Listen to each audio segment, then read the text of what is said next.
Hello बच्चों, welcome to Rezangla education. My name is Nitesh और आज हम पढ़ेंगे इलेक्ट्रिक फ्लक्स।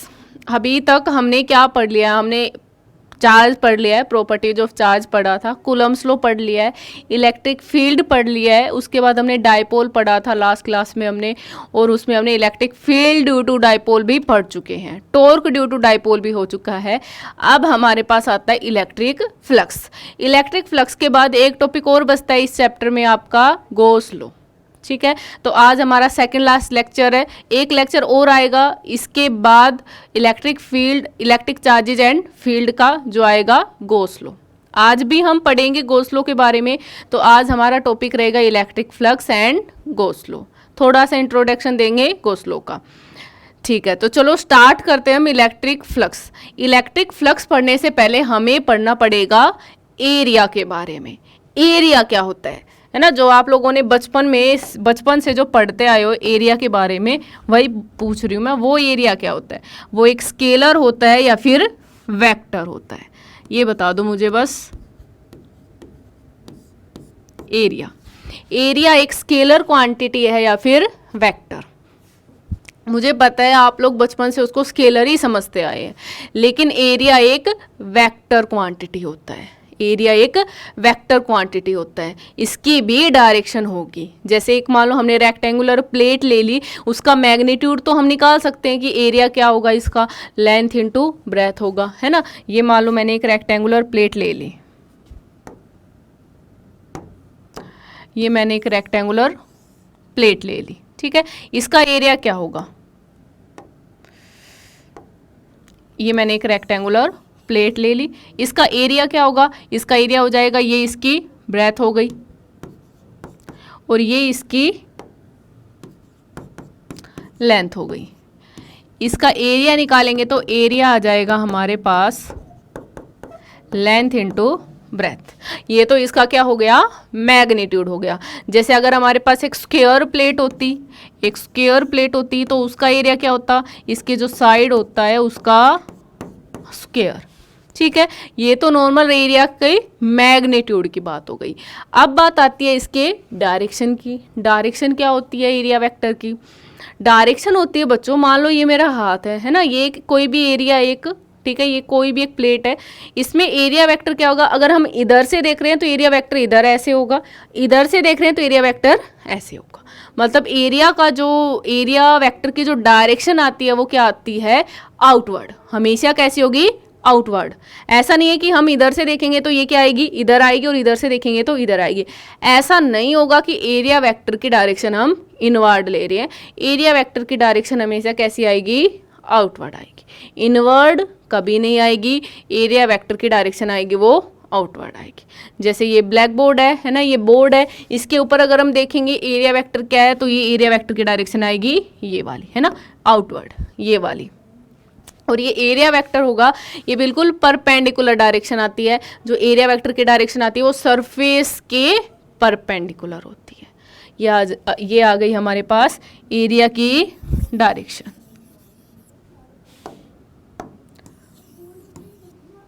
ठीक है, चलो फिर मान लो हमारे पास दो टाइप के एरिया होंगे, दो टाइप के सरफेसेस होंगे। एक तो 2D सरफेस होगा और एक 3D सरफेस होगा। पहले 2D सरफेस की बात कर लेते हैं। फर्स्ट हम बात कर लेते हैं 2D सरफेस।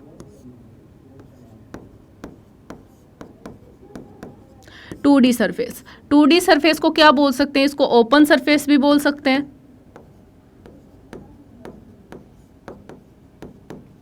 2D सरफेस को ओपन सरफेस भी बोल सकते हैं, क्योंकि 2D क्या हो गया? एक मान लो हमने प्लेट ले ली, रेक्टेंगुलर प्लेट ले ली या एक सर्कुलर प्लेट ले ली, कैसी भी प्लेट ले लो, है ना, वो कैसी हो गई? एक 2D सरफेस हो गई, वो ओपन हो गई, है ना, ओपन है, ये क्लोज नहीं है। 3D सरफेस होगा, वो कैसा होगा? क्लोज सरफेस होगा।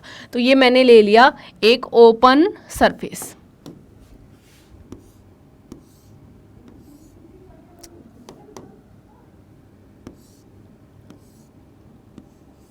ये मैंने एक ओपन सरफेस ले लिया। इसके ऊपर एरिया वेक्टर की जो डायरेक्शन होगी वो ये वाली होगी।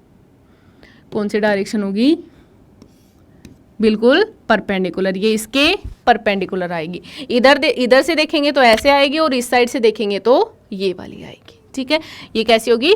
आउटवर्ड होगी, हमेशा outward and perpendicular.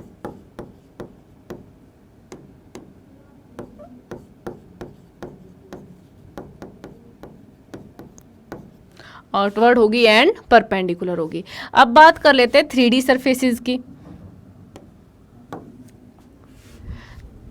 3D surface, second बात कर लेते हैं 3D सरफेसेस की। 3D सरफेसेस कौन से होंगे? जो क्लोज्ड सरफेसेस होते हैं।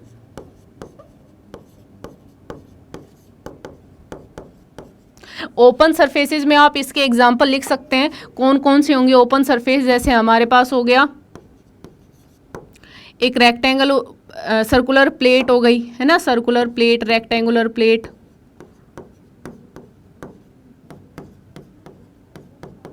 या फिर कोई स्क्वायर प्लेट हो गई, या स्क्वायर लैमिना, कुछ भी लिख दो।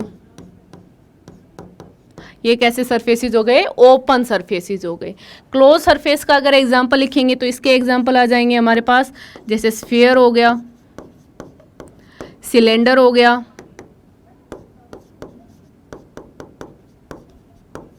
और बताओ कौन हो गया, जैसे हमारे पास क्यूब हो गया। जैसे ये कैसे सरफेसेस हो गए? क्लोज्ड सरफेसेस हो गए।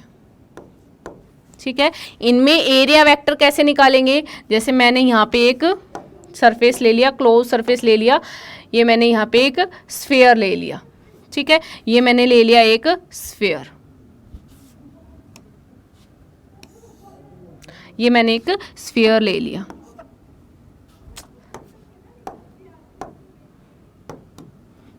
ये आ गया एक स्फीयर। ठीक है, स्फीयर हो गया। स्फीयर कैसा होगा? इस टाइप से होगा, है ना, क्लोज सरफेस हो गया। इसमें अगर हम एरिया वेक्टर की डायरेक्शन लेंगे तो वो डायरेक्शन आएगी हमारे पास ये वाली, परपेंडिकुलर एंड आउटवर्ड। इनवर्ड नहीं होगी, कहीं भी देख लो, परपेंडिकुलर होगी एंड आउटवर्ड। ये वाली डायरेक्शन आएगी, ये वाली डायरेक्शन कभी नहीं आएगी। जैसे अगर आप लोग ये बनाओगे ना कि ये वाली डायरेक्शन होगी इनवर्ड, नहीं, इनवर्ड डायरेक्शन नहीं होगी। हमेशा कैसे डायरेक्शन होगी? आउटवर्ड होगी। Outward and normal, perpendicular, outward होगी। जैसे ये एक सरफेस है तो इसमें ये वाली डायरेक्शन आएगी, ऐसे आएगी डायरेक्शन, तो परपेंडिकुलर आएगी एंड आउटवर्ड आएगी, जो हमारे पास एरिया वेक्टर है। और एरिया वेक्टर को हम एन कैप से दिखा देते हैं। ठीक है, एरिया वेक्टर की डायरेक्शन को हम एन कैप से दिखा देते हैं। आपकी मर्जी, आप किसी से भी दिखाइए। तो ये आ गया हमारे पास एरिया वेक्टर की डायरेक्शन। मान लो हमने एक क्यूब ले ली, क्यूब लेके देख लेते हैं। ये मैंने ले ली एक क्यूब, क्यूब, ये भी एक क्लोज्ड सरफेस ही है। इसमें एरिया वेक्टर की डायरेक्शन निकालते हैं। चलो, ये मेरे पास हो गई एक क्यूब,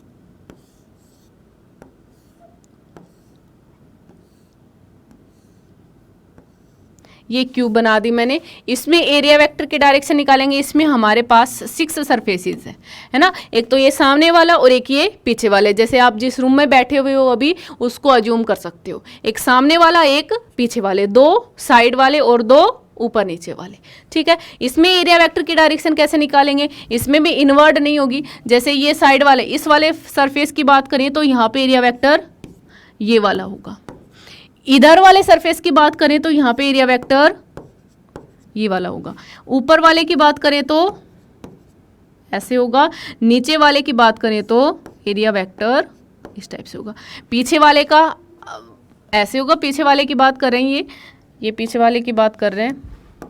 जो पीछे वाले का एरिया वेक्टर होगा वो इधर होगा, और आगे वाले जो सरफेस है, सामने वाला, बिल्कुल सामने वाला, उसका बाहर की साइड होगा।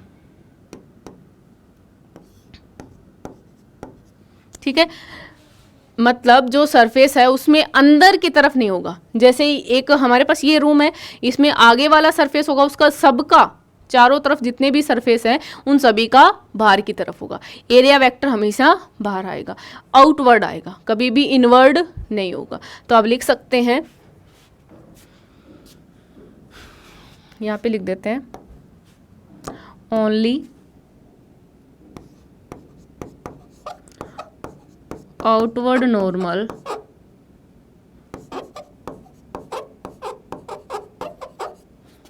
is considered.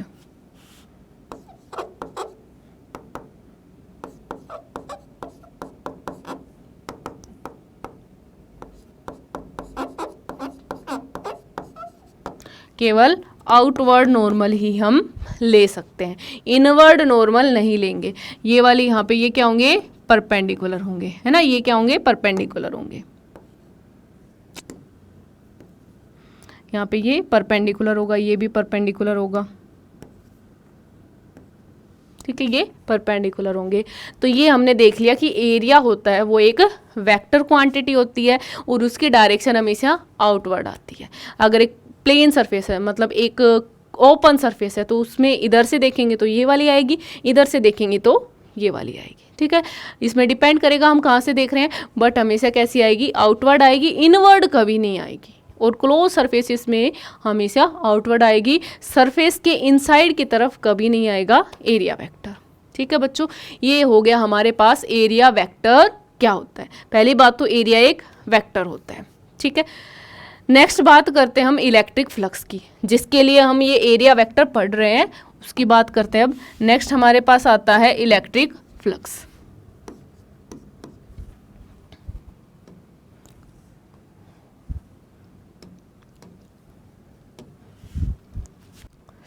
एक मिनट रुको।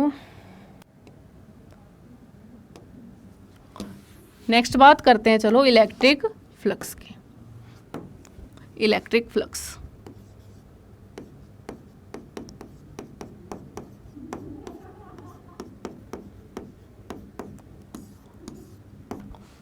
क्या होता है, इलेक्ट्रिक फ्लक्स डेफिनेशन लिखते हैं, फिर बात करते हैं ये होता क्या है। Number of field lines, number of field lines passing through a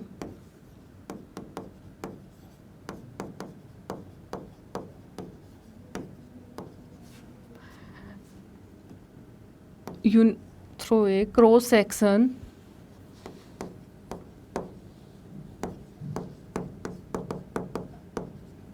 area normally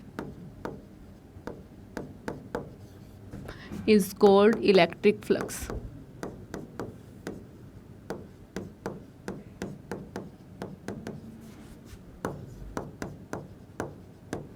ठीक है, ये हमारे पास हो गया इलेक्ट्रिक फ्लक्स। समझो इसको क्या है, मान लो हमने एक एरिया ले लिया और उस एरिया को कितनी फील्ड लाइंस क्रॉस कर रही है।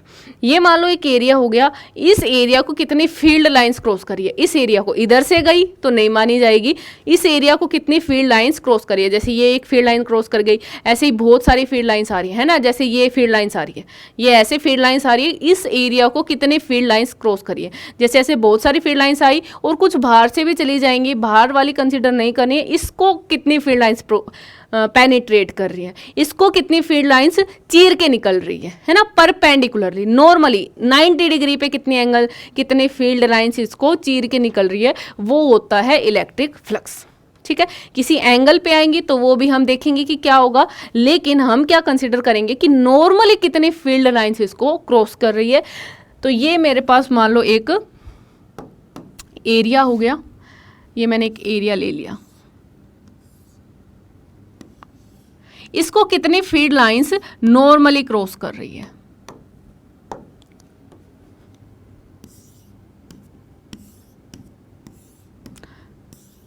ये आ गया हमारे पास, मान लो ये हमारे पास इलेक्ट्रिक फील्ड हो गया। ठीक है, इतनी फील्ड लाइंस इसको नॉर्मली क्रॉस करिए। मान लो मैंने ये एंगल मान लिया 90 डिग्री, 90 डिग्री पे ये निकल रही है क्रॉस करके। तो यहाँ पे जो फ्लक्स होता है उसको हम रिप्रेजेंट करते हैं फाई से, रिप्रेजेंट करते हैं फ्लक्स को फाई से रिप्रेजेंट करेंगे और फाई ई से लिख देंगे, बल्कि क्योंकि फाई ई हमने क्यों लिखा है, क्योंकि आगे हमारे पास मैग्नेटिक फ्लक्स भी आएगा जिसको हम फाई एम से लिख देंगे। तो ये आ गया हमारे पास इलेक्ट्रिक फ्लक्स। इलेक्ट्रिक फ्लक्स होता है वो हमारे पास होता है ई इंटू ए। जितनी ज़्यादा फील्ड लाइंस होंगी उतना ही फ्लक्स ज़्यादा होगा। मान लो एक एरिया ये है, एक एरिया ये है जिसमें 3 फील्ड लाइंस जा रही है, और एक एरिया ये है जिसमें 7 फील्ड लाइंस जा रही है। तो इतना ही एरिया ये है, इतना ही एरिया ये है, एरिया सेम है लेकिन इसमें फील्ड लाइंस ज़्यादा है तो इसका फ्लक्स ज़्यादा होगा। ठीक है, ऐसे ही जो फ्लक्स होगा वो एरिया पे भी डिपेंड करेगा। जो फ्लक्स होगा वो डायरेक्टली प्रोपोर्शनल होगा इलेक्ट्रिक फील्ड के, एंड जो फ्लक्स होगा वो डायरेक्टली प्रोपोर्शनल होगा एरिया के। जितना बड़ा एरिया होगा उतनी ही फील्ड लाइंस उसमें से ज़्यादा जाएंगी।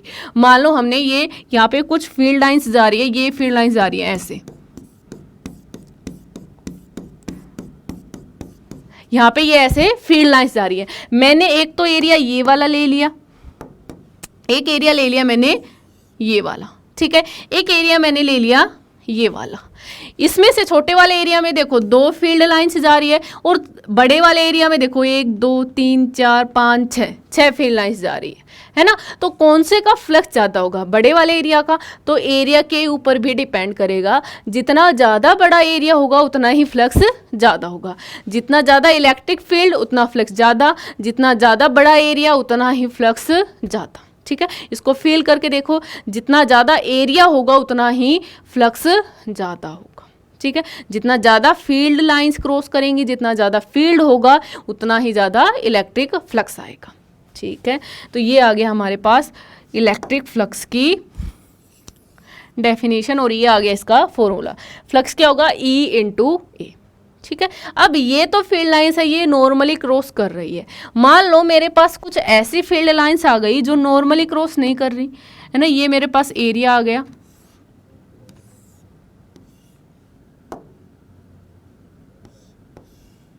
क्योंकि पहले वाले में देखो एक चीज़ और रह गई, इस वाले में देखो इसमें एरिया वेक्टर बनाएंगे। फर्स्ट वाले में तो एरिया वेक्टर कौन सा बनेगा, परपेंडिकुलर टू द सरफेस, तो एरिया वेक्टर तो इसमें ये वाला ही बनेगा, है ना। ये आ गया हमारे पास एरिया वेक्टर, यहाँ पे बनाएंगे तो एरिया वेक्टर ये वाला ही बनेगा। तो यहाँ पे जो एरिया वेक्टर है और जो इलेक्ट्रिक फील्ड है दोनों में एंगल कितना है, 0 डिग्री। ठीक है, इसमें बनाते हैं। मान लो ये हमारे पास एक एरिया है, इसमें सिंपल सा एरिया ले लेते हैं, चलो सीधा ले लेते हैं। मान लो ये मेरे पास एक एरिया है,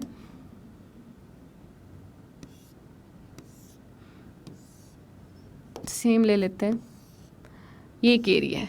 ठीक है, इसमें कुछ फील्ड लाइंस पास कर रही हैं।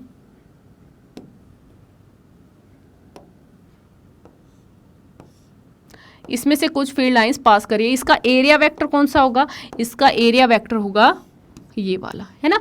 ये एरिया है, इसका एरिया वेक्टर ये वाला हो गया, ये हो गया इसका एन कैप। ठीक है, इसमें हम फील्ड लाइंस पास कर रही है कुछ, और वो फील्ड लाइंस ऐसे पास कर रही हैं, इस टाइप से जा रही है, वो ऐसे जा रही है वो। ठीक है, ये हो गई हमारे पास फील्ड लाइंस। ये इलेक्ट्रिक फील्ड लाइंस है, वो ऐसे जा रही है। जो इलेक्ट्रिक फील्ड लाइंस है तो वो एरिया वेक्टर के साथ कुछ एंगल बना रही है और उस एंगल को नाम दे दिया हमने थीटा।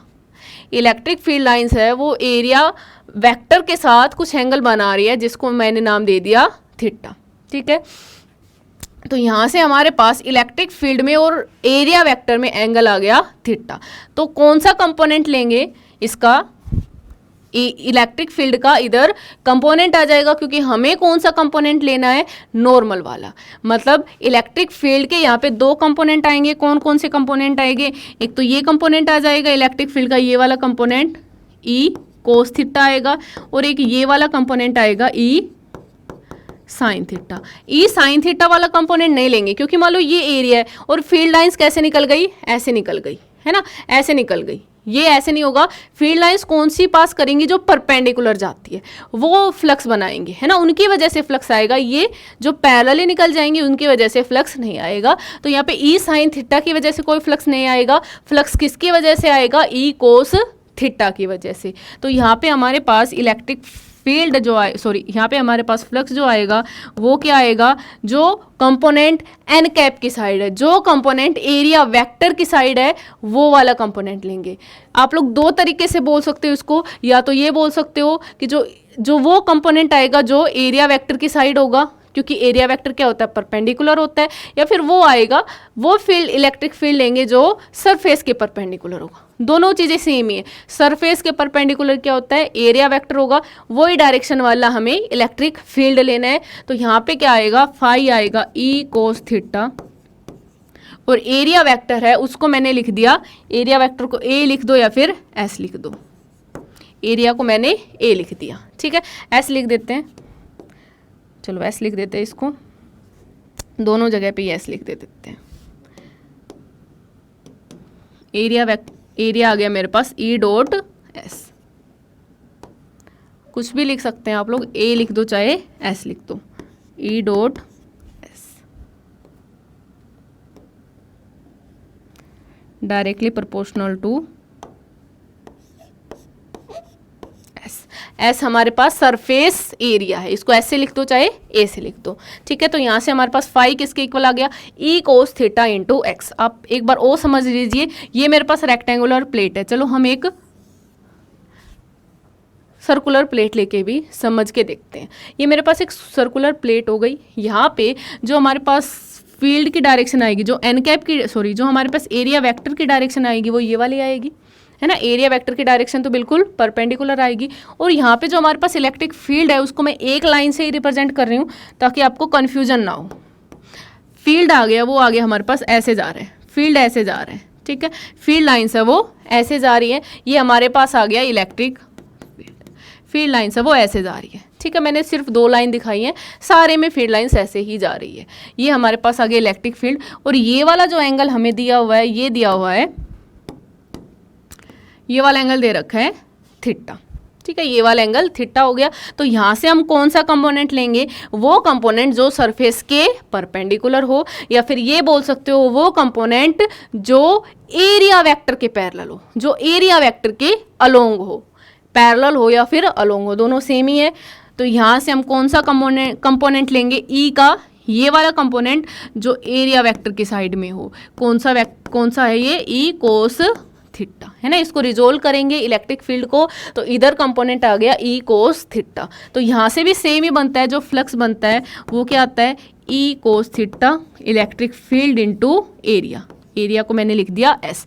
तो यहाँ से हमारे पास इलेक्ट्रिक फील्ड फ्लक्स किसके इक्वल आता है, फ्लक्स आ गया E cos theta, E into S, cos theta लिख दिया मैंने, और ये क्या आ गया, फ्लक्स आ गया ई डॉट एस। ये हमारे पास आ गया फ्लक्स का क्या आ गया फॉर्मूला। तो फ्लक्स का फॉर्मूला हम यहाँ पे लिख देते हैं, क्या है, ई dot S, dot product of electric field and surface area.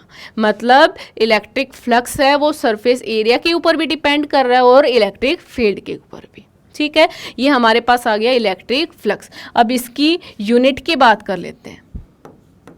Unit क्या होगी इसकी यूनिट हमारे पास होगी फ्लक्स की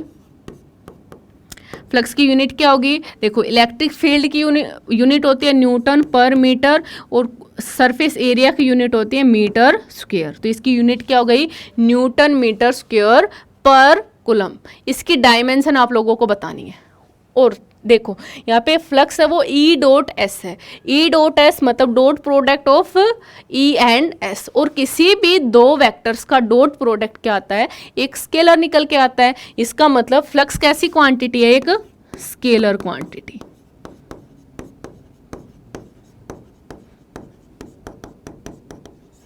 ये आ गई हमारे पास एक स्केलर क्वांटिटी आ गई, ठीक है। तो ये हमारे पास हुआ फ्लक्स का फॉर्मूला आ गया। किसके लिए आया है, ये एक ओपन सरफेस, तीनों ही कैसे है, ओपन सरफेसेस है। अब बात करते हैं क्लोज्ड सरफेस की, ठीक है। अब क्लोज्ड या फिर पहले ओपन सरफेस की बात कर लेते हैं। ये हमने लिया हुआ है एक ओपन सरफेस,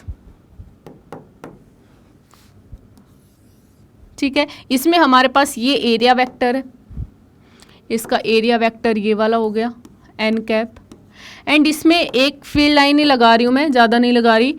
ये हमारे पास हो गया फील्ड ई हो गया, ठीक है। और इलेक्ट्रिक फील्ड और हमारे पास जो एन कैप है उसमें एंगल हो गया थीटा, ठीक है। ये तो हमारे पास पूरा फ्लक्स आ गया। क्या आया था, phi is equal to E dot S. अगर मुझे निकालना है छोटा सा फ्लक्स छोटे से एरिया के लिए, मेरे पास कोई छोटू सा एरिया है ना, ये छोटू सा एरिया है, इस छोटू से एरिया के लिए मुझे फ्लक्स निकालना है, इतना सा एरिया है, इसके लिए मुझे फ्लक्स निकालना है, तो उसको मैं बोलूँगी इस एरिया को मैंने ले लिया डी ए, और इस डी ए एरिया की वजह से जो फ्लक्स आएगा उसको मैंने ले लिया डी फाई। इस डी ए एरिया की वजह से जो फ्लक्स आएगा वो डी फाई आएगा। यहाँ से भी इलेक्ट्रिक फील्ड लाइंस तो सेम जा रही होंगी, तो इलेक्ट्रिक फील्ड तो सेम होगा, और एरिया क्या हो जाएगा, डी ए नहीं है, ये डी एस लिख देते हैं इसको, ये डी एस है।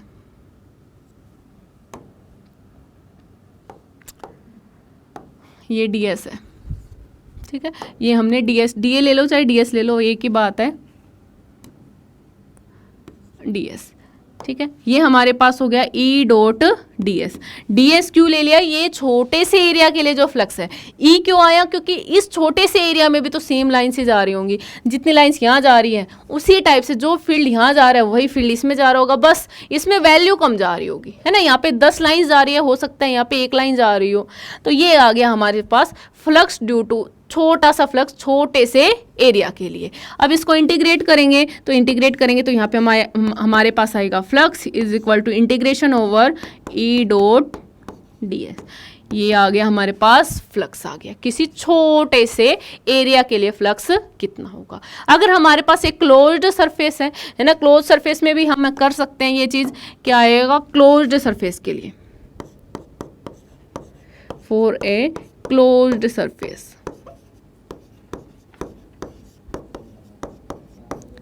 क्लोज सरफेस के लिए एरिया फ्लक्स आएगा हमारे पास फाई इज इक्वल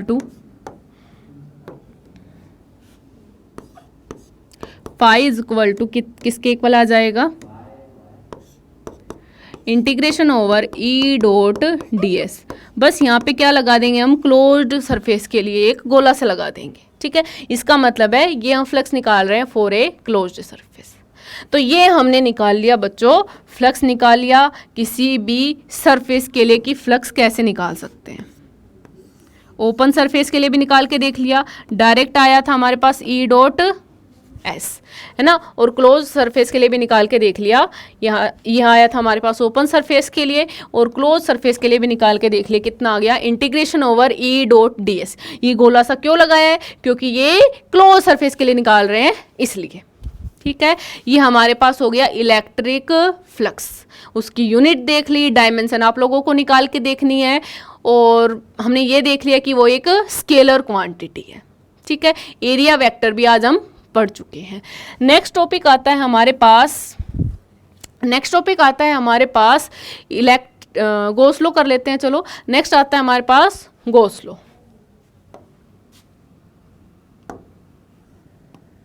नेक्स्ट आ गया गॉस लॉ।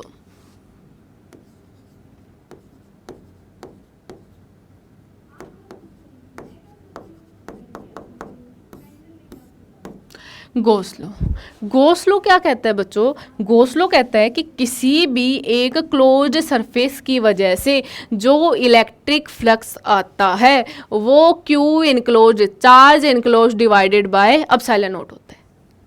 क्या कहता है, चार्ज इलेक्ट्रिक फ्लक्स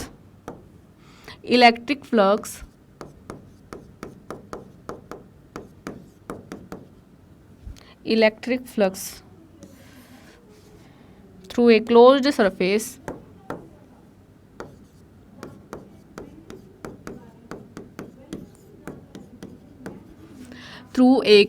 surface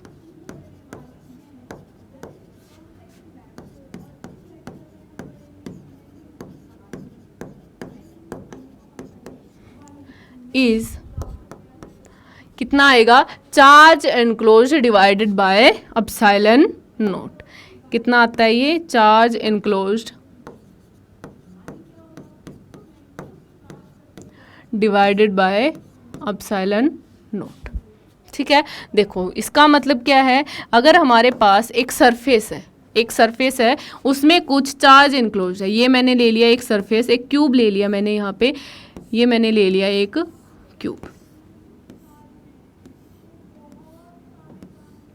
ये मैंने एक क्यूब ले लिया, इसमें मान लो एक चार्ज रखा हुआ है, कुछ चार्जेज रखे हुए हैं, ये एक चार्ज हो गया Q1, एक चार्ज ले लिया मैंने Q2, ठीक है, यहाँ पे मैंने एक चार्ज ले लिया Q3, इसके अंदर रखे हुए सारे, एक ये चार्ज ले लिया Q4, ठीक है। यहाँ पे जो हमारे पास फ्लक्स आता है वो किसके इक्वल आएगा, Q enclosed divided by epsilon not. तो यहाँ से हम क्या लिख सकते हैं, Q इनक्लोज्ड कितना है, Q1 plus Q2 plus Q3, Q4 इसके अंदर नहीं है ना, Q4 इसके अंदर नहीं है, Q4 बाहर है, ये हमारे पास हो गया Q3, यहाँ पे लगा देते हैं।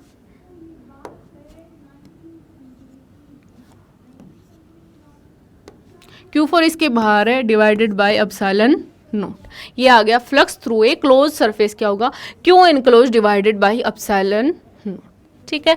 यहाँ पे एक तो हमारे पास पूरा फॉर्मूला क्या बन गया, जो हमारे पास इलेक्ट्रिक फ्लक्स होता था वो होता था phi is equal to integration over E dot D S, through a closed surface कितना होता था, integration over E dot D S, और वो अब किसके इक्वल आ गया है, Q enclosed divided by epsilon naught, इसके इक्वल आ गया, ये हमारे पास बन गया पूरा फॉर्मूला। फ्लक्स किसके इक्वल आ गया, ई डॉट डी एस के इक्वल भी होगा, और ये किसके इक्वल होगा, Q enclosed divided by epsilon not. तो ये था गॉस लॉ। अब इसका छोटा सा प्रूफ देख लेते हैं ना, छोटा सा ये प्रूफ, ज़्यादा बड़ा है नहीं। देखो इसका प्रूफ करते हैं, प्रूफ ऑफ गॉस लॉ।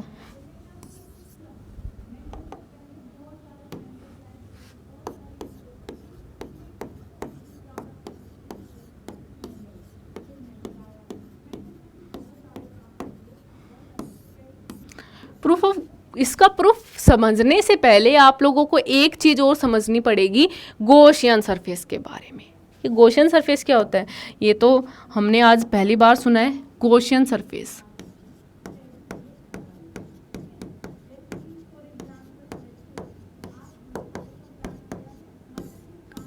ये गॉसियन सरफेस एक इमेजिनरी सरफेस होता है, हाइपोथेटिकल सरफेस होता है, मतलब इसको हम बनाते हैं चार्ज के हिसाब से, है ना। इट इज एन, बस क्वेश्चन सोल्व करने के लिए हम इसको बनाते हैं। It is an hypothetical surface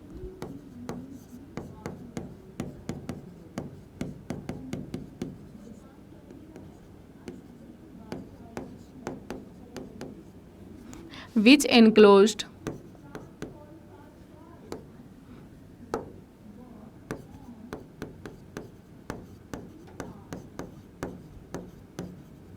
whole charge।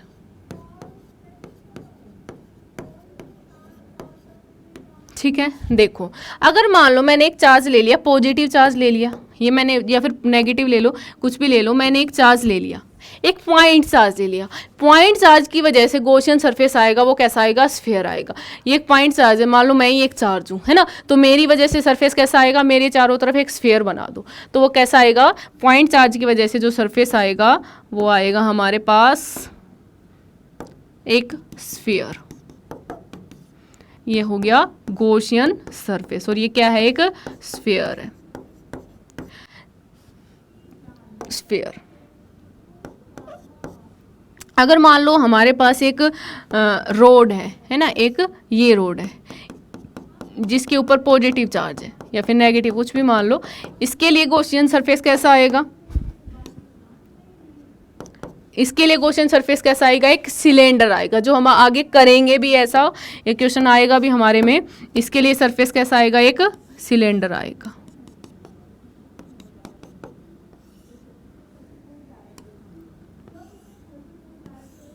ये आ गया इसके लिए गॉसियन सरफेस, क्या आ गया, और ये सिलेंडर। ठीक है, तो ऐसे ही हम बना सकते हैं। चलो अब इसका प्रूफ करते हैं। प्रूफ करने के लिए मैंने एक चार्ज ले लिया, प्लस क्यू चार्ज ले लिया मैंने एक, ये मैंने ले लिया एक पॉजिटिव चार्ज ले लिया, इसकी वजह से गॉसियन सरफेस आएगा, वो कैसा आएगा, एक स्फीयर आएगा, जो हमने अभी अभी देखा है।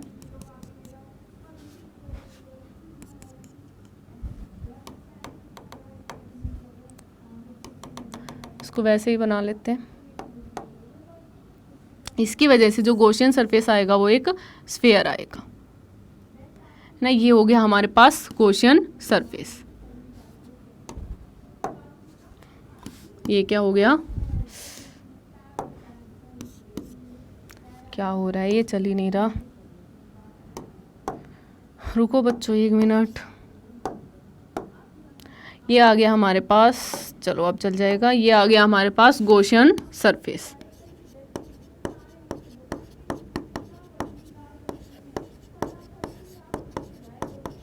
ये आ गया गॉसियन सरफेस एक पॉजिटिव चार्ज की वजह से। अब इस पॉजिटिव चार्ज की वजह से यहाँ पे जो इलेक्ट्रिक फील्ड आएगा वो कैसा आएगा, अवे फ्रॉम द चार्ज है ना। पॉजिटिव चार्ज की वजह से सर जो हमारे पास चार्ज की वजह से फील्ड आता है वो ऐसे आता है ना, अवे फ्रॉम द चार्ज। तो इसकी वजह से जो इस सरफेस के ऊपर यहाँ पे फील्ड आएगा वो कैसा आएगा, ये वाला आएगा। यहाँ पे आएगा वो क्या आएगा, ऐसे आएगा है ना। यहाँ पे इलेक्ट्रिक फील्ड ये वाला आएगा, ठीक है। तो यहाँ पे इलेक्ट्रिक फील्ड आ गया, ये वाला आ गया। किधर भी देख लो आप, हर जगह पे ऐसे ही आएगा, सिमेट्रिक आता है, ठीक है। ये आ गया इलेक्ट्रिक फील्ड। अब इसके किसी भी स्फीयर के किसी भी एक पॉइंट पे आप एरिया वेक्टर ले लो, किसी भी एक पॉइंट पे एरिया वेक्टर ले लो। मान लो इस पॉइंट पे मुझे एरिया वेक्टर निकालना है, इस पॉइंट के ऊपर एरिया वेक्टर क्या होगा, ये वाला होगा है ना। ये हो गया हमारे पास एन कैप हो गया। और जो ये येलो वाला दिख रहा है ये क्या है, हमारे पास इलेक्ट्रिक फील्ड है due to the positive charge होगा है ना। ये येलो वाला ये इलेक्ट्रिक फील्ड है पॉजिटिव चार्ज की वजह से। और जो ग्रीन है एन कैप है ये एरिया वेक्टर है। एरिया वेक्टर क्या होगा, हमेशा इसके ऊपर परपेंडिकुलर ही होगा है ना। यहाँ पे देखेंगे तो यहाँ पे एरिया वेक्टर ये वाला आएगा, ये हमेशा का आता है परपेंडिकुलर आता है सरफेस के, कहीं पे भी देख लो एरिया वेक्टर यही वाला आएगा। ये आ गया एन कैप आ गया, यहाँ पे एरिया वेक्टर आएगा वो ये वाला आएगा एन कैप। यहाँ पे लगा लो, यहाँ पे एन कैप ये वाला आएगा। हमेशा क्या आता है, ये परपेंडिकुलर आता है, ठीक है। ये क्या आता है, परपेंडिकुलर। तो यहाँ पे आप लोग देख रहे हो जो हमारे पास एरिया वेक्टर, यहाँ पे हमारे पास जो एरिया वेक्टर है और उसमें इलेक्ट्रिक फील्ड में क्या एंगल है, एरिया वेक्टर और इलेक्ट्रिक फील्ड में कितना एंगल है, 90 डिग्री है, सॉरी 0 डिग्री है ना, 0 डिग्री है। इधर ही हमारे पास इलेक्ट्रिक फील्ड है और इधर ही एरिया वेक्टर है। दोनों में एंगल कितना है, 0 डिग्री है। दोनों कितने एंगल पे, 0 डिग्री पे। बस कर दो, अब क्या रह गया। यहाँ पे हम लिख सकते हैं area vector and electric field में एंगल कितना है, थीटा कितना आ गया, 0 degree between electric field and area vector. और यहाँ पे जो हमारे पास गॉसियन सरफेस आया है किसी पॉइंट चार्ज की वजह से, वो क्या आया है, हमारे पास एक स्फीयर आया है। तो यहाँ पे अब इसका प्रूफ कर लेते हैं कि फ्लक्स क्या आएगा, Q divided by epsilon not. चलो करते हैं। हमारे पास फ्लक्स का फॉर्मूला होता है, वो होता है phi is equal to integration over एक क्लोज्ड सरफेस है, ये स्फीयर है, ये क्लोज्ड सरफेस है, तो ये मैंने क्लोज सरफेस लगा दिया, E dot D S. E dot D S होगा हमारे पास integration over E D S cos theta, और कोस थीटा की वैल्यू हमारे पास है 0 डिग्री, और कोस 0 डिग्री हो जाएगा हमारे पास 1। अंदर क्या बच गया हमारे पास, अंदर बच गया integration over E D S. Electric field due to a point charge कितना होता है, के क्यू बाय आर स्क्वायर, है ना। ये हमने इलेक्ट्रिक फील्ड पढ़ा था, मैंने बोला था आप लोगों को याद रखना है। Electric field due to a point charge क्या होगा, integration over K Q by R square into D S. K Q by R square common है क्योंकि के भी कांस्टेंट है, क्यू भी यहाँ पे कांस्टेंट है, और आर की वैल्यू भी हमने फिक्स कर दी है। आर क्या होगा, जिस पॉइंट के ऊपर हम इलेक्ट्रिक फील्ड निकाल रहे हैं वो वाली वैल्यू होगी आर। जैसे यहाँ पे हमारे पास ये हो गया आर, है ना। इसकी जो रेडियस होगी ये मान सकते हो, जो स्फीयर हमने लिया है इसकी रेडियस हो गई आर। आर डिस्टेंस पे हम निकाल रहे हैं, तो ये हो गई R square integration over D S. D S क्या आएगा, इंटीग्रेशन ओवर डी एस इसका एरिया आएगा स्फीयर का, और स्फीयर का एरिया क्या होगा, वो वैल्यू पुट कर देंगे, के की वैल्यू पुट कर दो 4 pi epsilon naught Q by R square. Area की वैल्यू क्या हो जाएगी, 4 pi epsilon naught, 4 pi R square, है ना। एरिया की वैल्यू क्या होगी, स्फीयर का एरिया क्या होता है 4 पाई आर स्क्वायर। तो यहाँ से हमारे पास 4 पाई से 4 पाई कैंसिल आउट हो गया, आर स्क्वायर से आर स्क्वायर कैंसिल आउट हो गया, क्या बच गया हमारे पास Q divided by epsilon not. और यही हमारे पास क्या होता है फ्लक्स, सॉरी यही हमारे पास फ्लक्स होता है जो गॉस लॉ से आता है। गॉस लॉ यही तो कहता है कि हमारे पास जो फ्लक्स होता है वो क्या होता है through a closed surface Q divided by epsilon not. तो ये आ गया हमारे पास फ्लक्स की वैल्यू। ठीक है, क्या कहा था गॉस लॉ ने, ये कहा था कि हमारे पास जो इलेक्ट्रिक फ्लक्स होगा वो किसके इक्वल होगा, थ्रू ए क्लोज्ड सरफेस। ये भी याद रखना है, ओपन सरफेस से नहीं, थ्रू ए क्लोज्ड सरफेस किसके इक्वल होगा, Q divided by epsilon not, charge divided by epsilon not. उसमें कितना चार्ज है डिवाइडेड बाय एप्सिलॉन नॉट। ठीक है, तो ये आ गया हमारे पास flux through a closed surface. चलो अब नेक्स्ट कर लेते हैं हम। ओके अब हमारे पास नेक्स्ट कुछ एग्जांपल्स कर लेते हैं, गॉस लॉ के कर लेते हैं और कुछ इलेक्ट्रिक फ्लक्स के कर लेते हैं, है ना। पहले एक इलेक्ट्रिक फ्लक्स का एक अच्छा सा एग्जांपल देखते हैं। मैंने ये कहा था किसी भी क्लोज्ड सरफेस में फ्लक्स कितना आता है, फ्लक्स आता है integration over E dot ds। अगर मान लो बच्चों हमारे पास इलेक्ट्रिक फील्ड है वो यूनिफॉर्म है, इलेक्ट्रिक फील्ड क्या है uniform, electric field is uniform. Electric field अगर यूनिफॉर्म है तो हमारे पास flux through a closed surface, flux through ए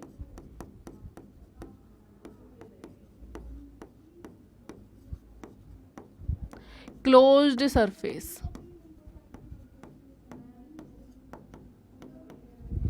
क्या आएगा इज 0।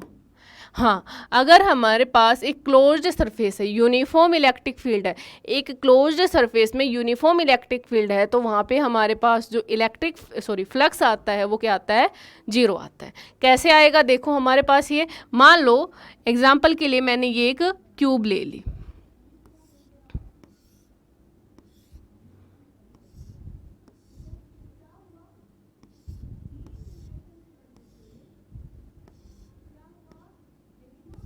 ये मैंने एक क्यूब ले ली, ठीक है, ये मैंने एक क्यूब ले ली जिसकी साइड हमारे पास ए है, और यहाँ पे जो इलेक्ट्रिक फील्ड दिया हुआ है वो यूनिफॉर्म दिया है और वो ऐसे जा रहा है, एक्स एक्सिस की तरफ जा रहा है। मैंने मान लिया इसको ई इंटू एक्स डायरेक्शन, ई आई कैप।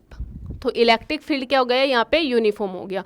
नॉन यूनिफॉर्म का मतलब है इलेक्ट्रिक फील्ड एक्स के ऊपर डिपेंड कर रहा होता है या वाई के ऊपर, कुछ किसी भी चीज़ के ऊपर डिपेंड कर रहा होता है। जैसे मान लो मैंने ये लिख दिया ई नोट एक्स या फिर ई एक्स, तो यहाँ पे ये एक्स के ऊपर डिपेंड कर गया। जैसे जैसे एक्स को बढ़ाते जाएंगे तो इलेक्ट्रिक फील्ड बढ़ता जाएगा। या फिर E naught into Y square plus E naught या फिर ई नोट जेड, कुछ भी होता तो यहाँ पे इलेक्ट्रिक फील्ड क्या है डिपेंड कर रहा है ना वाई एक्स वाई जेड के ऊपर। यहाँ पे इलेक्ट्रिक फील्ड यूनिफॉर्म नहीं है, तो इस केस में इलेक्ट्रिक फ्लक्स आएगा वो 0 नहीं आएगा। फ्लक्स 0 कब आएगा, जब हमारे पास इलेक्ट्रिक फील्ड होगा वो यूनिफॉर्म होगा। चलो इसको प्रूव करते हैं कि इसमें 0 कैसे होगा।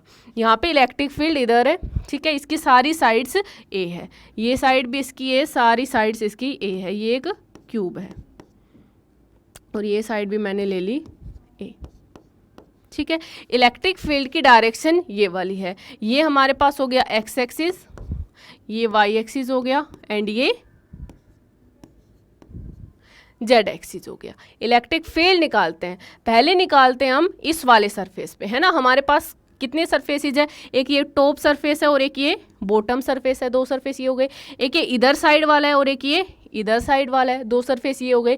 एक हमारे पास आगे वाला सरफेस है ये वाला, और एक पीछे वाला सरफेस है ना। एक आगे होगा आपके, जैसे आप लोग किसी रूम में बैठे हुए, 2 साइड वाले फेसेस, 2 ऊपर नीचे वाले, और एक सामने होगा और एक बैक होगा, ठीक है। तो ये हमारे पास फेसेस हो गए। ओके अब इसमें देखो फर्स्ट सरफेस और सेकंड, मैं नाम लिख देती हूँ इनके। ये हमारे पास मान लो फर्स्ट है और ये वाला सेकंड है, मतलब इधर वाला फर्स्ट है और ये वाला सेकंड है। ये हमारे पास फर्स्ट और सेकंड सरफेस हो गए, है ना, ये फर्स्ट और सेकंड हो गए, इनको मैंने फर्स्ट और सेकंड सरफेस मान लिया। यहाँ पे इलेक्ट्रिक फील्ड क्या है, यूनिफॉर्म है, तो हम फ्लक्स निकालते हैं थ्रू फर्स्ट सरफेस। फ्लक्स कितना आएगा थ्रू फर्स्ट सरफेस, फ्लक्स का फॉर्मूला लगा देंगे ई इंटू ई डॉट एस, ठीक है। तो यहाँ पे फर्स्ट वाले में एरिया वेक्टर किधर होगा, फर्स्ट वाले में एरिया वेक्टर, ये फर्स्ट वाला सरफेस हम इधर से देख रहे हैं ना, ये ऐसे क्यूब है, हम इधर से देख रहे हैं, तो यहाँ पे एरिया वेक्टर, ये फर्स्ट वाला सरफेस है, एरिया वेक्टर क्या हो गया, ये बाहर की तरफ, है ना। किधर भी देखो आप लोग, जो क्लोज्ड सरफेस है उसमें मैंने बताया था एरिया वेक्टर होगा वो हमेशा बाहर की तरफ होगा। तो फर्स्ट वाले में एरिया वेक्टर हो गया ये वाला, ये हो गया हमारे पास N cap, area vector. Second वाले में देखो, सेकंड वाला उधर है, इसमें एरिया वेक्टर सेकंड वाले में हो जाएगा ये वाला। और इलेक्ट्रिक फील्ड तो हमेशा किस में ही है, एक्स डायरेक्शन में ही है।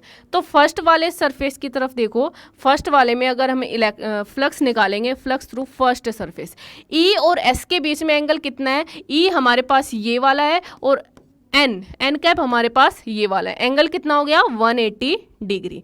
तो यहाँ पे एंगल 180 डिग्री है, तो ये आ गया ई into S cos of 180 degree.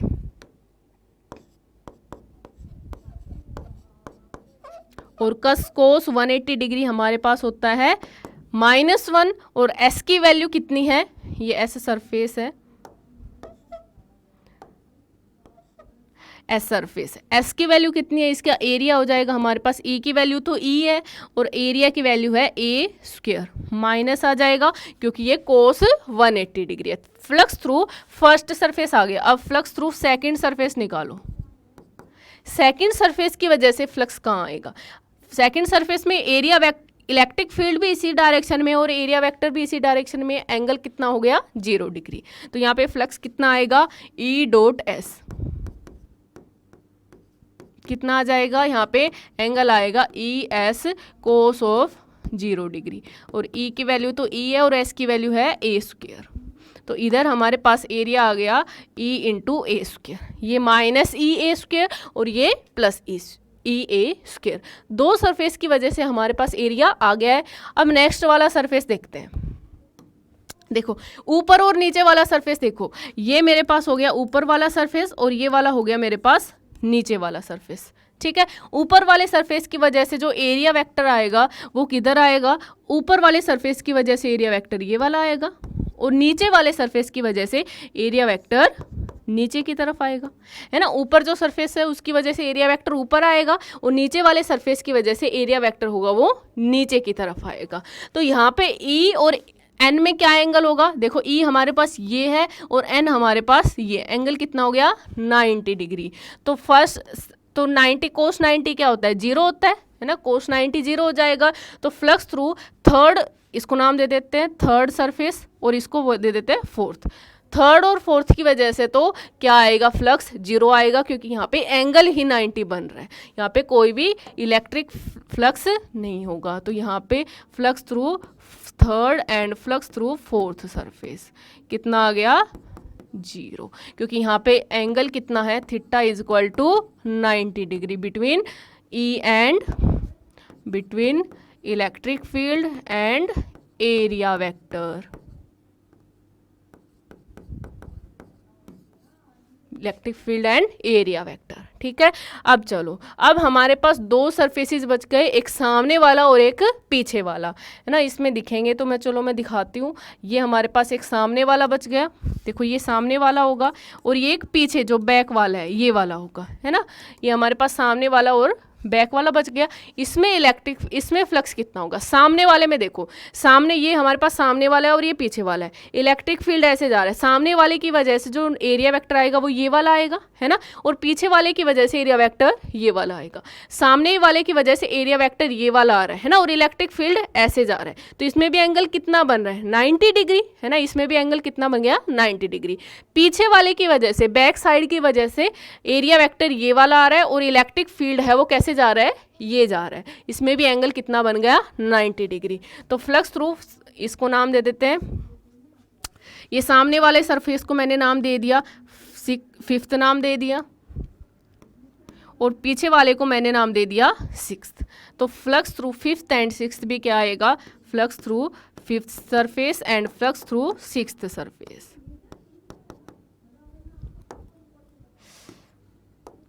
Fifth and sixth की वजह से क्या आएगा, flux through fifth surface and flux through sixth surface भी क्या आ गया हमारे पास, 0 आ गया। ठीक है, इसमें भी सेम ही रीजन है, हमारे पास थीटा क्या है, 90 डिग्री है between electric field and area vector. ठीक है बच्चों, तो यहाँ पे हमारे पास 6 सरफेसेस थे, 6 सरफेसेस की वजह से हमने निकाल लिया है फ्लक्स कितना आएगा। अब टोटल फ्लक्स क्या होगा, फ्लक्स एक स्केलर क्वांटिटी है, सभी को ऐड कर दो तो टोटल फ्लक्स निकल जाएगा। टोटल फ्लक्स कितना आएगा हमारे पास, φ1 plus φ2 plus φ3 plus φ4 plus φ5 plus φ5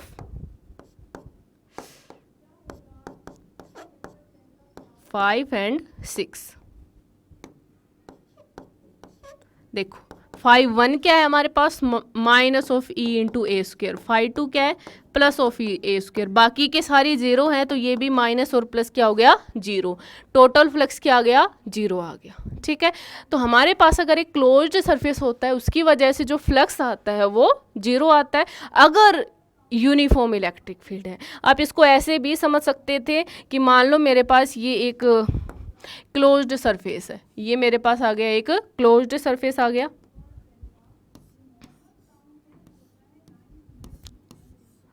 ये क्लोज्ड सरफेस है। ठीक है, ये हमारे पास एक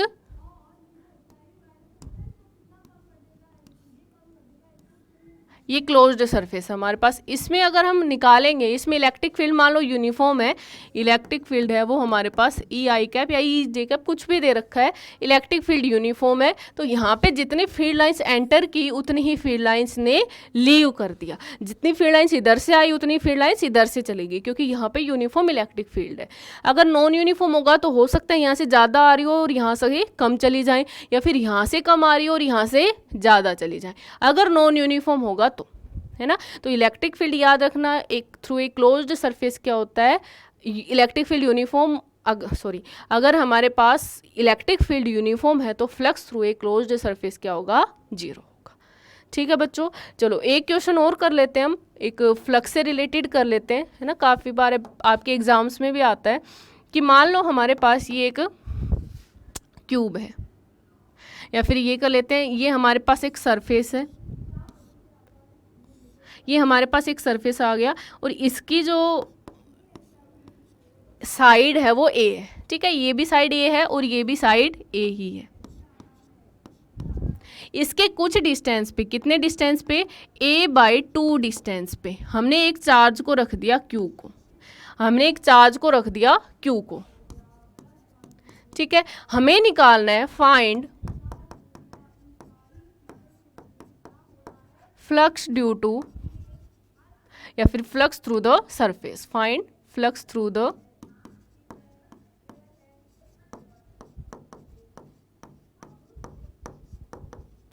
फ्लक्स थ्रू द सरफेस। हमें फ्लक्स निकालना है कि फ्लक्स क्या होगा। चलो अब इसको क्या करेंगे, मैंने ये कहा था कि फ्लक्स क्या होगा, एक क्लोज्ड सरफेस की वजह से Q बाई एप्सिलॉन नॉट होगा, जो हमने गॉस लॉ में पढ़ा है। तो एक क्लोज्ड सरफेस बना दो। इसका क्लोज्ड सरफेस कैसे बनाएंगे, ये हमारे पास बॉटम है जहाँ पे हमने क्या रखा हुआ है, मतलब ये हमारे पास सरफेस दिया हुआ है जिसकी साइड्स A है ना, और यहाँ पे कुछ डिस्टेंस पे हमने एक चार्ज रखा हुआ है Q। आप ये मान लो आप जिस रूम में बैठे हुए उसका जो हमारे पास फ्लोर है वो दिया हुआ है, और उसके कुछ A डिस्टेंस पे यहाँ पे बीच में हमें एक चार्ज दिया हुआ है Q चार्ज दिया हुआ है A/2 डिस्टेंस पे। तो मैंने क्या किया, मैंने इसको कंप्लीट कर दिया, इसको एक सरफेस बना दिया। कैसे बना दिया, मैं फ्लोर तो मेरे पास था ही, मैंने ये 2 साइड खींच दी, पीछे वाली 2 साइड खींच दी और एक ऊपर वाली साइड खींच दी, है ना। अब हमारे पास कितने सरफेस आ गए, मैंने क्या किया, मैंने एक साइड ये बना दी, एक साइड ऊपर वाली बना दी, है ना, एक साइड ये वाली बना दी, एक साइड मैंने ये बना दी और एक ये बना दी और एक पीछे वाली, सारी की सारी साइड्स बना दी। हमारे पास सिर्फ एक सरफेस था, मैंने बाकी के 5 सरफेस बना दिए, 2 साइड वाले, 2 आगे पीछे वाले और एक ऊपर वाला, ताकि एक क्लोज्ड सरफेस बन जाए। क्योंकि हमें पता है flux through a closed surface, Gauss law क्या कहता है, फ्लक्स थ्रू ए, गॉस लॉ क्या कहता है, flux through a closed surface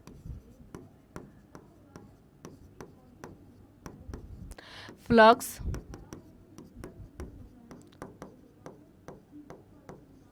through a closed surface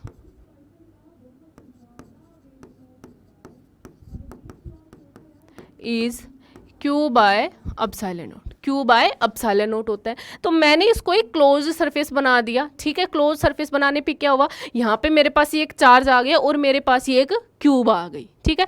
हम जिस रूम में बैठे हुए हैं वो एक रूम बन गया, उसमें एक सरफेस दिया हुआ था बस, बाकी के 5 सरफेस मैंने बना दिए। तो क्लोज सरफेस की वजह से यहाँ पे फ्लक्स कितना है, क्यू बाय एप्सिलॉन नॉट है। चार्ज तो हमें क्यू दिया हुआ है, तो यहाँ पे हमारे पास फ्लक्स थ्रू क्लोज्ड सरफेस क्या हो गया, या फिर ये बोल सकते हैं क्लोज सरफेस अब हमारे पास क्या है, क्यूब है ना, क्यूब है। इसकी वजह से फ्लक्स कितना हो गया, क्यू बाय एप्सिलॉन नॉट हो गया। हमें एक सरफेस की वजह से निकालना है जो नीचे है। टोटल सरफेस कितने हो गए, एक क्यूब में 6 सरफेसेज होते हैं, तो 6 सरफेस की वजह से जो फ्लक्स आया वो क्यू बाई एप्सिलॉन नॉट। या तो ये कह दो फ्लक्स थ्रू क्यूब कितना होगा, क्यू बाई एप्सिलॉन नॉट होगा। या फिर हम ये भी कह सकते हैं कि क्यूब में 6 सरफेस होते हैं, तो 6 सरफेस की वजह से जो फ्लक्स आएगा वो क्यू बाई एप्सिलॉन नॉट होगा। तो एक सरफेस की वजह से कितना आएगा, तो यहाँ पे ये कह सकते हैं फ्लक्स थ्रू 6 सरफेसेस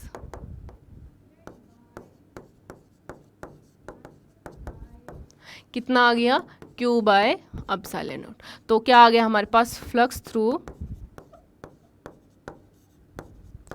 1 सरफेस की वजह से कितना आ गया, क्यू बाय 6 एप्सिलॉन नॉट, है ना। इसको 6 से डिवाइड कर दिया। अब अगर हमारे पास 2 सरफेस दिए हो, 3 दिए हो, वो भी हम निकाल सकते हैं। मान लो हमारे पास नीचे वाला दे दिया, एक साइड वाला दे दिया, फिर हमसे पूछ लिया कि फ्लक्स क्या होगा, ठीक है, तो वो भी हम निकाल सकते हैं। एक ऐसा ही क्वेश्चन आप लोगों को होमवर्क में करना है। आप लोगों को मैं एक होमवर्क दे रही हूँ, क्या करना है आपको, आप लोगों को क्या करना है, एक हमारे पास एक हेमिस्फीयर दी हुई है ना, ये हमारे पास एक हेमिस्फीयर दी हुई है, ये वाली, ये एक हेमिस्फीयर है। इसमें यहाँ पे एक चार्ज रखा हुआ है बीच में, है ना, ये एक हेमिस्फीयर है, जैसे ये एक हेमिस्फीयर होगी, बीच में यहाँ पे एक चार्ज रखा हुआ है, ठीक है। ये एक हेमिस्फीयर है और यहाँ पे बीच में एक चार्ज रखा हुआ है। मैंने ये चार्ज रख दिया क्यू, ठीक है, ये मैंने एक चार्ज रख दिया क्यू।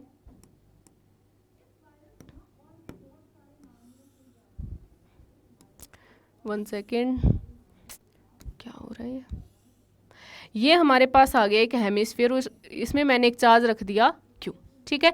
यहाँ पे मैंने एक चार्ज क्यू रख दिया। अब आप लोगों को बताना है फाइंड क्वेश्चन क्या है हमारे पास, फाइंड फ्लक्स थ्रू